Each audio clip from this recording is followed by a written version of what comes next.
3 दिन का आके कहते हैं कि सबसे पहले ये तमन्ना लेकर आया था कि हुजूर को देखो। हुजूर ने कहा फिर दूध क्यों नहीं पिया? तो अली खामोश जबान में कहते हैं ये अली वाले जानते हैं, जो नबी पत्थरों से बातें करते वो 3 दिन के अली से क्यों ना करें। कहा हुजूर ये भी कोई बात हुई, मेहमान आपका हूं, खाना आप अपने घर का खाऊंगा, वो दूध तो मेरा ही हिस्सा है, वो मेरे घर का है, पहले मेहमान जिसका हूं वो मेजबान तो कुछ खिलाए। हुजूर ने उठा के सीने के करीब किया है कोई सहाबी ऐसा? सारे सहाबा पर मेरे माँ बाप कुर्बान, हर सहाबी आदिल, खलीफा बिला फस्ल सबसे अफजल अबू बकर सिद्दीक, उनके बाद उमर इब्ने खत्ताब, उनके बाद हज़रत उस्मान गनी। लेकिन जिसको खुदा ने जो नवाज दिया, फिर जब अजमती बयान करने बैठे हो तो दिल खोल के करो। किसी को छोड़ते हो, किसी को पकड़ते हो, ये यहूदियों का तरीका है। पकड़ो तो फिर सबका दामन पकड़ो। ये कैसा सहाबी है कि जिसको सीने के करीब उठाया और माँ के दूध से पहले नबी ने अपनी जबान अली के मुंह में डाली, और अली नबी की जबान इस तरह चूसते हैं जैसे बच्चे माँ का दूध चूसते हैं। मैं कहता हूँ अली को नबी जबान चुसा करके अपने सीने के असरार मुंतकिल कर रहे थे, इसलिए जो अली ने बयान किया वो किसी ने बयान नहीं किया। अब्दुल्ला इब्ने अब्बास कहते हैं कि मदीने में सबसे बड़ा आलिम अगर मैं किसी को जानता हूँ तो वो मौला अली को जानता हूँ। हजरत उमर इब्ने खत्ताब कहते हैं जिस महफिल में अली ना हो मैं वो उस महफिल में फैसला करने के लिए डरता हूँ, और उस फैसले से अल्लाह की पनाह मांगता हूँ जिस फैसले में मौला अली मौजूद ना हो। फिर मौला अली का जिक्र क्यों नहीं होता? खैर ये तो मुकद्दर की बात है। फिर मैं एक हदीस पढ़ देता हूं, वो आप समझ लें उसको। खैबर में हुजूर ने फरमाया अली तुझसे मोहब्बत नहीं करेगा, मुनाफिक तुझसे मोहब्बत कर नहीं सकता। और दूसरे मुकाम पे फरमाया अली मोमिन तो मोमिन है, तुझसे वही मोहब्बत करेगा जिसका नसब सही होगा, यानी जो हलाली होगा। अल्लाह की इज्जत की कसम, आप ये ना समझे कि मैं जज्बात, जितनी बातें मैं कर रहा हूं आप किताब का हवाला मुझसे ले जाएं। मैं आपके शहर में रहता हूं, किताब ना दिखाऊं तो खुदा की इज्जत की कसम आज के बाद फिर इस तरह के बयानात ही नहीं हों। हुजूर ने अली तुझसे सिर्फ हलाली मोहब्बत कर। हज़रत अनस कहते हैं, अनस इब्ने मालिक कहते हैं, उसके बाद से मदीने में कानून बन गया जो बच्चा डाउटफुल होता अपना है कि किसी और का है, बहुत तहकीक लड़ाई झगड़े नहीं होते, उसके सामने बोला जाता अली, वो कहता मौला, अली वो कहता मौला, तो कहते ये हलाली है, इसकी माँ पाक दामन है।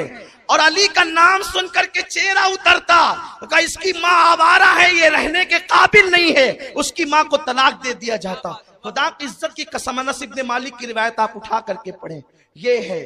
तो ये अली का नाम सिर्फ ईमान की कसौटी नहीं है बल्कि हलाली होने का भी एक सबूत है, शजरे है। और यहाँ एक जुमला कहकर के आगे बढ़ जाना चाहता हूँ, अहले बैत की मोहब्बत अगर सब लोग चाहें हासिल कर ले तो ये कतन नहीं हो सकता, क्योंकि अहले बैत की मोहब्बत विरासत में नहीं मिलती, माँ की शराफत की बुनियाद पर मिला करती है। अहले बैत से वही मोहब्बत करेगा जहां माओं के अंदर शराफत होती है। तो अर्ज ये कर रहा था कि मौला हुसैन इस मिशन के लिए चले, थोड़े से लोगों को लेकर, चंद लोगों को। मोतबर तारीख और मुहतात रिवायतें ये है 114 लोग थे मौला हुसैन के साथ, और आप जा रहे थे उसमें बच्चे बच्चियां, नन्हे नन्हे बच्चे सब थे। हुकूमत के लिए नहीं जा रहे थे। क्यों नहीं जा रहे थे? इसलिए कि उन्हें तो दीन बचाना था। एक बात कहूं, बात समझ में आएगी। जिन लोगों को इलेक्शन लड़ना होता है ना, वो भी 1 साल का बच्चा रैली में लेकर के नहीं निकलता। वो सोचता है कि इतना प्रचार करूं मोहल्ले में कि मेरे साथ रैली बड़ी निकले, ताकि लोगों को लगे कि यार इसके साथ लोग ज्यादा है तो वोट इसको ज्यादा मिलनी चाहिए। नादान जो इलेक्शन लड़ने जाता है वो भी बड़ी रैली लेकर के जाता है। जो हुकूमत करने जाएगा वो 1 साल एक महीने का बच्चा हाथ में क्यों लेकर के जाएगा? अगर हुसैन को हुकूमत तो फौज फाटा लेकर के जाते, लेकिन उनको वो नहीं चाहिए था। आप आगे की गुफ्तगू में सुनेंगे। मौला हुसैन चल रहे हैं, आइए उनकी विलादत के कुछ इशारे और आगे गुफ्तगू। फिर यजीद का जिक्र तो आपने सुना। मौला हुसैन कौन है? मिशकात शरीफ की हदीस है, मिशकात बाबुल फजाइल। मौला हुसैन की विलादत का वक्त आता है। देखिए मैं हदीस इसका हवाला इसलिए दे देता हूं कि आप घर जाके देख लें, इसलिए कि अजीब सी बातें सुनने में आती है, फिर लोग कहते हैं कि आप इस पर कुछ गुफ्तगू करें, हालांकि फिर उस जवाब देने में मेरा मौजू अधूरा रह जाता है। लेकिन जवाब देना इसलिए जरूरी समझता हूं कि मेरी कौम के नए नस्ल को, नौजवानों को कोई मिसगाइड न करे, मिसमाइंड न करें, क्योंकि हमारा काम है, हम अहले बैत के दर के सग हैं। और सग कहना भी बहुत बड़ी बात मैं समझता हूं, उनके सगों के सग हैं। मेरी तमन्ना तो यह है कि हुसैन की चौखट पे रहने वाले किसी कुत्ते का नाम अमीन होता, तो हुसैन उस कुत्ते को अमीन कह के पुकारते, तो इसी बहाने उनकी जबान पे मेरा नाम आ जाता। हमारी तमन्ना तो ये, हम वो लोग हैं, हमें कोई डिग्री नहीं है हमारे पास एक डिग्री है जिसे इश्क अहले बैत और इश्क नबी कहते हैं। और खुदा की कसम यही दाग लेकर के जाना चाहते हैं, लहद में इश्क रुखे शाह का दाग लेके चले, अंधेरी रात सुनी थी चराग लेके चले, जना बनेगी मुहिब्बान चार यार की कब, जो अपने सीनों में ये चार बाग लेके चले। उम्मुल फजल बड़ी मशहूर रिवायत है, इससे एक मसला खस करना चाहता हूं। रोते हुए आई, हुजूर मैंने ऐसा ख्वाब देखा, बयान करने की हिम्मत नहीं, हुजूर ने मैं बयान करूं। ख्वाब कभी कभी अजीब होते हैं, उसकी ताबीर खूबसूरत होती है। हुजूर मैंने ये देखा, अल्लाह आपको सलामत रखे, कि चची जो थी उम्मुल फजल, हज़रत अब्बास की बीवी, बहुत चाहती थी आका को, बहुत मोहब्बत करती थी, लेकिन चची होकर भी वो हुजूर को कहती थी ए भतीजे नहीं, जब तक ईमान न लाया तो भतीजा कहती थी, ईमान लाई तो या रसूल अल्लाह कहती थी। तो भाई भतीजे वो कहते हैं जो ईमान नहीं लाते, जो ईमान ले आते हैं, फिर वो चची भी होती है तो या रसूल अल्लाह कहती है, चचा भी होता है तो या रसूल अल्लाह कहता है, और भाई भी होता है अली की शक्ल में तो या रसूल अल्लाह कहता है। बात अदब की लोगों को सीखना चाहिए। बहरहाल मैं फिर वही बात आती है कि बादब्बा नसीब जिनके होते हैं वही अदब वाले होते हैं। हुजूर मैंने ख्वाब देखा, बहुत तकलीफ है मुझे इस ख्वाब से आका, कि आपका गोश्त का टुकड़ा काट लिया गया है और काट के मेरी झोली में डाला गया है। हुजूर ने मुस्कुरा के कहा चच्ची मुबारक, फातिमा के शिकम में जो बच्चा है ना, बस वो अनकरीब पैदा होने वाला है, और जब वो पैदा होगा तो वो सबसे पहले तेरी गोद में दिया जाएगा चची, वो पहले तेरी गोद में दिया जाएगा, और उस बच्चे को मुझसे ऐसी निस्बत होगी कि वो मेरे जिस्म का टुकड़ा होगा, वो मेरे जिस्म का टुकड़ा होगा। कल की तकरीर में मैंने कहा था कि मैं हुसैन को अर्श नहीं कहता, क्योंकि मेरा दिल नहीं भरता। मैं मौला हुसैन को अर्श के बराबर नहीं मानता, क्योंकि मेरा दिल नहीं भरता। क्यों? वो अर्श से बहुत आला है जिसे हुसैन कहते हैं। क्यों ऐसा है? इसलिए कि मेरे नबी के जिस्म का कोई टुकड़ा, गोश्त का कोई टुकड़ा या नाखून का कोई टुकड़ा या जिस्म का कोई टुकड़ा अर्श के बराबर नहीं, अर्श से बहुत आला है। क्यों? हुजूर के जिस्म से जो मिट्टी लग जाती है वो मिट्टी अर्श से आला होती है, तो नबी के जो जिस्म का हिस्सा है उसकी शान क्या होगी, उसका मुकाम क्या होगा? कहा चची उसको मुझसे वही निस्बत होगी जैसे गोश्त को जिस्म से होती है। उसके बाद बात आई गई, हो गई। हज़रत उम्मुल फज़ल को इंतजार था कब वो दिन आएगा, और मौला हुसैन की जो विलादत है, आप 6 महीने के हमल में पैदा हो गए। साहिब रौदतुश शुहदा लिखते हैं कि हजरत याहिया अलैहिस्सलाम और हजरत इमाम हुसैन, इन दोनों के अलावा कोई बच्चा 6 महीने का मां के शिकम से पैदा नहीं हुआ। या 7 महीने का बच्चा जीता है या 9 महीने का बच्चा जीता है, उससे पहले बच्चा पैदा होगा तो वो मर जाएगा। लेकिन हुसैन ऐसा बेमिसाल है कि जो मां के शिकम में सिर्फ 6 महीने रहा और हयात ऐसा रहा कि दुनिया को हयात अता कर दी, दीन को हयात अता कर दी। बहरहाल फजर की नमाज हुजूर ने पढ़ाई, 4 या 5 शाबान थी, 4 या 5 शाबान थी। आकाए करीम सल्लल्लाहु अलैहि वसल्लम ने फजर पढ़ाई और कहा अली चलो, तवज्जे, अली चलो, अली चलो। हुजूर कहाँ? फातिमा के हुजरे में, मौला हुजूर के साथ हुए। किसी को कुछ नहीं कहा और फरमाया अली दरवाजे पे रुको। अली दरवाजे पे रुके, हुजूर अंदर गए तो खुशखबरी मिली कि बेटा पैदा हुआ है, दूसरा भी। सरकार ने कहा कि लाओ मेरे हाथ में दो। कौनैन को देने वाला दाता जिसके हाथ हमेशा ऐसे हैं, वो हुसैन को लेने के लिए यूं करता है, लाओ मेरे हाथ में दो। और गोया के रिसालत ने इमामत को अपने हाथ में लिया, आबरूए रिसालत ने आबरूए इमामत को अपने हाथ में लिया। सैयदुल अंबिया ने सैयदुल औलिया को अपने हाथ में लिया। ए दिल बगीर दामने सुल्तान औलिया, यानी हुसैन इब्ने अली जान औलिया। औलिया की जान अंबिया की जान के हाथों में है। और आकाए करीम अजान पढ़ते हैं। हुजूर ने जो अजानें पढ़ी है वो इन मौकों पे पढ़ी है।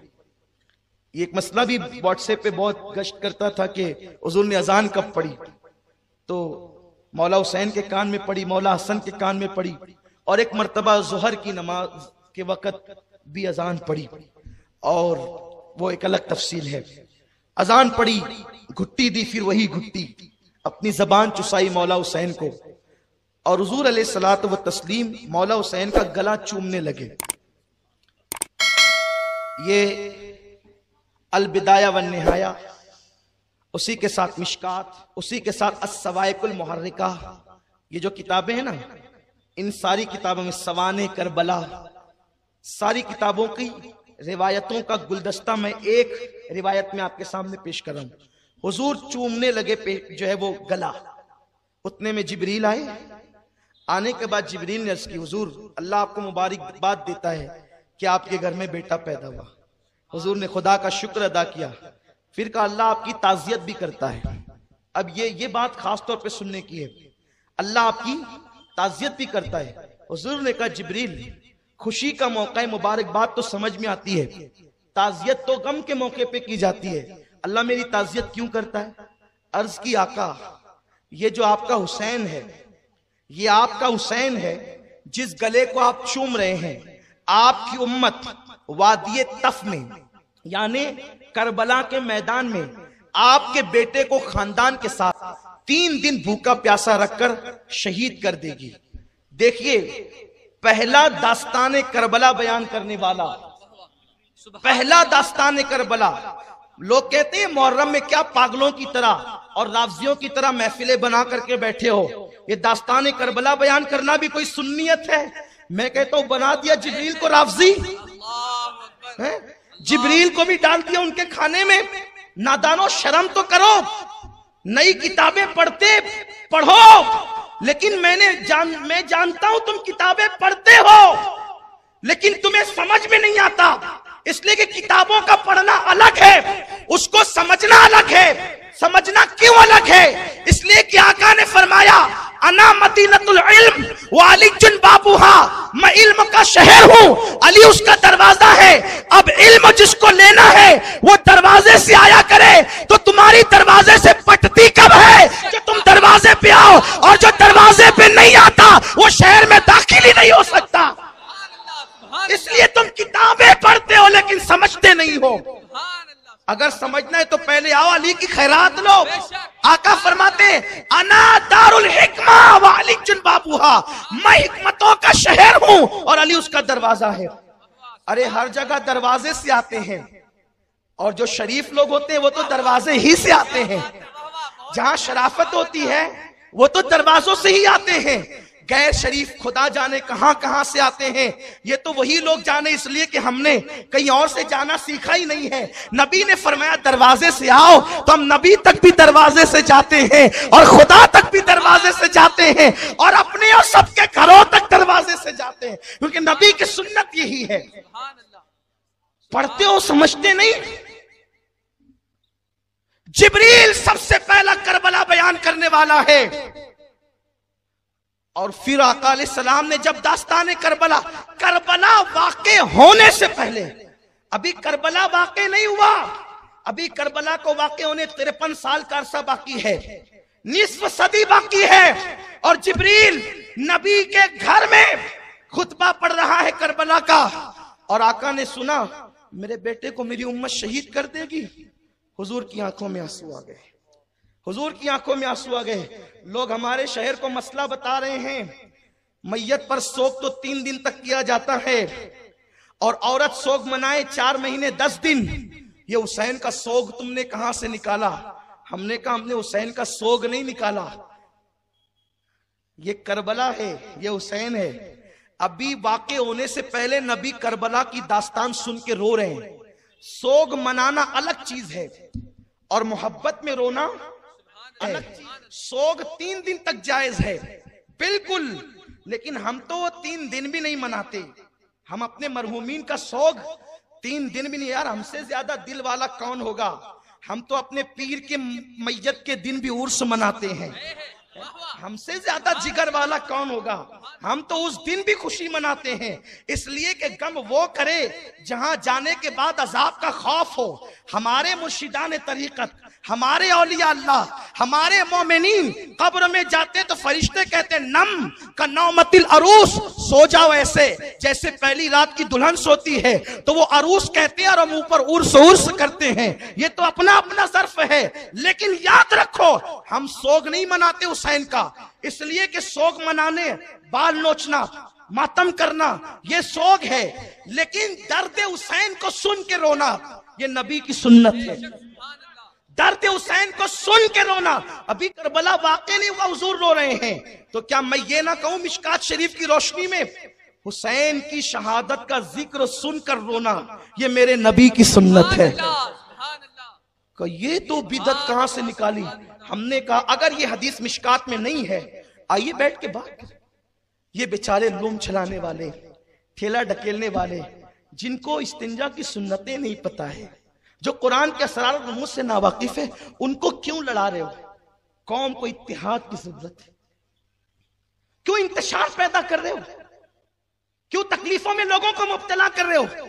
इस कौम का मईशत का मसला है, माश का मसला है। दुनिया की इस्लाम बातिल ताकतें इस्लाम को मिटा देना चाहती है, इस्लाम दुश्मन ताकतें इस्लाम को मिटा देना चाहती है। मुसलमानों इत्तिहाद की जरूरत है। और हुजूर ने फरमाया कि अल्लाह की तरफ से जमीन के ऊपर एक रस्सी अल्लाह की लटक रही है, उसको पकड़ के सब मुत्तहिद हो जाओ। पूछा गया या रसूल अल्लाह वो रस्सी क्या है। आका फरमाते वो मेरी अहले बैत है। और ये जो रोया हुजूर ने मोहब्बत में रोया। देखो मैयत पे रोना, चेहरे पे तमाचे मारना, रोना जायज नहीं, सही है। हुजूर के बेटे हजरत इब्राहिम का विसाल हुआ। हुजूर बच्चे को कब हाथ में लेकर कब्रिस्तान की तरफ बढ़े, जब आंखों में आंसू थे, टप टप आंसू बह रहे थे।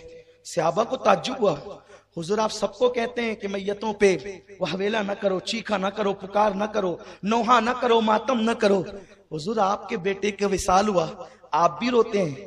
हुजूर ने फरमाया इस तरह का रोना, इस तरह का कि बेसाख्ता आंसू निकल पड़े, ये तो मोहब्बत की अलामत है। लोग कह रहे हैं हम भी तो हजरत हुसैन से मोहब्बत करते हैं। हम कहते हैं मोहब्बत रुलाती है ना, मोहब्बत रुलाती है। मोहब्बत बार बार जिक्र करने पे मजबूर करती है। मैं अभी तक समझ नहीं सका किस मोहब्बत की आप बात कर रहे हैं, किस मोहब्बत की कि आपने मुहर्रम का जिक्र छेड़ रखा है और उस पर आप लोगों का मजाक उड़ा रहे, लोगों को हंसा रहे लतीफे बोल करके। सोचो तो सही, ये मोहब्बत नहीं है। इसलिए कि मेरे अजीज लड्डू लड्डू कहने से मुंह मीठा नहीं होता। मोहब्बत तो रुलाती है, मोहब्बत तो बेचैन करती है, मोहब्बत तो तड़पाती है, मोहब्बत तो रातों को जगाती है। और आका से पूछा गया हुजूर मोहब्बत क्या है। आका फरमाते हैं जिसको जिससे मोहब्बत होती है वो उसका जिक्र बार बार करता है, बार बार करता है। ये देखो ये दीवाने हैं, हर साल सुनते हैं, बढ़ते ही जा रहे हैं, आते ही जा रहे हैं, जिक्र करते ही जा रहे हैं। शरबत पिला करके कभी मोहब्बत का